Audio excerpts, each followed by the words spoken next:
Sega. Hello and welcome to the Total War Shogun 2 multiplayer tutorial, part 1.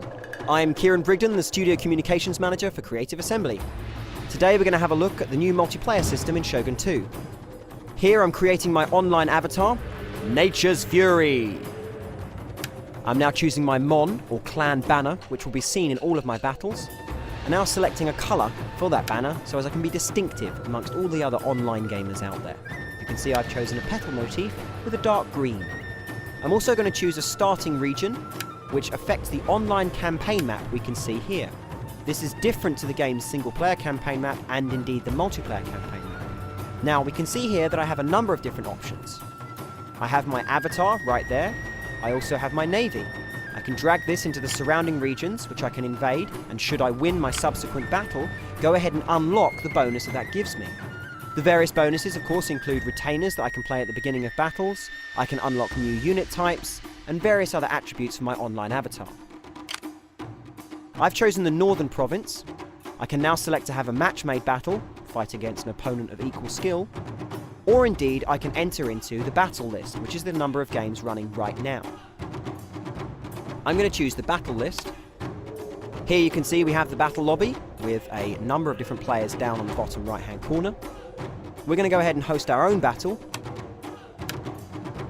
On the right hand side I can choose the level I'm going to play on. Of course I can choose whether there are key buildings present, what time of day it is, or indeed the spring, summer, autumn and winter season. I can also crucially choose the number of funds that are available, limiting the army sizes that can be used in this match.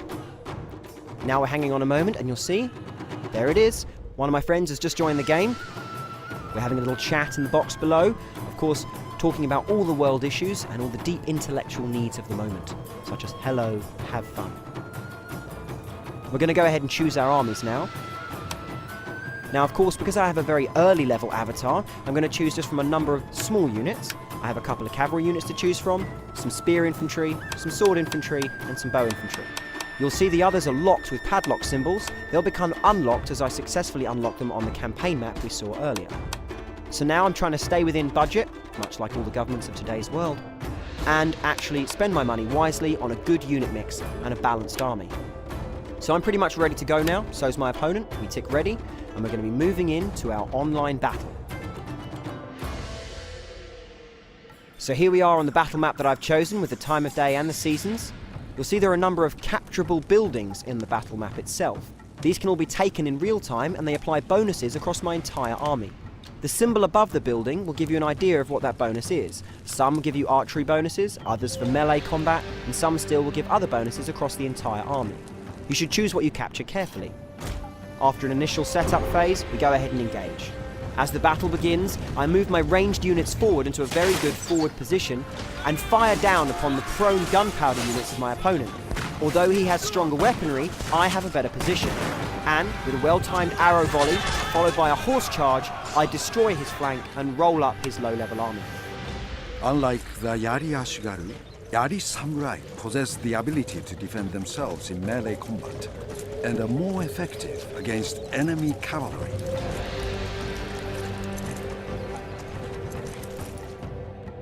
So having unlocked that new unit type, I've also gained myself a rank and a new veteran unit that I will name the Spitting Cobras, in line of course with my Nature's Fury pack.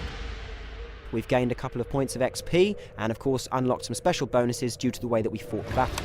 If we have a look at the unit statistics, we can see how many of my men killed how many of theirs, always important to know. And of course, we can go back to that online campaign map now and see that I've conquered the northern region, hence unlocking the unit we saw earlier. I can now of course choose to go into any of the surrounding regions. But first, time for a little dress up. Here I can modify various different aspects of my avatar a little bit, but I'm going to spend some skills on the skill tree. The General is a persistent character that you own. We can unlock various different skills and abilities, all of them affecting different aspects of combat. Here I've chosen the Bow Mastery tree, enabling the bow and of course extra bow damage. And now of course I'm going to mess around with the avatar, personalise him some, based on some of the new items and attributes that I've unlocked in my previous battles. It's always important to have a spiffing hat as part of your attire, very much as it is the source of your general's power on the map. Of course, now you can see we're choosing a variety of different waistcoats, hats, and various different bits and pieces to personalise my general and the way he looks. I'm hyperventilating slightly because I've sped it up for you. We're also choosing a nice green shade to go with my Nature's Fury name, and again make sure that I look a little bit individual on the grand field battle. Aesthetics are very important, don't you know? And here we have just the first part of the multiplayer trailer. Join us next time for more information!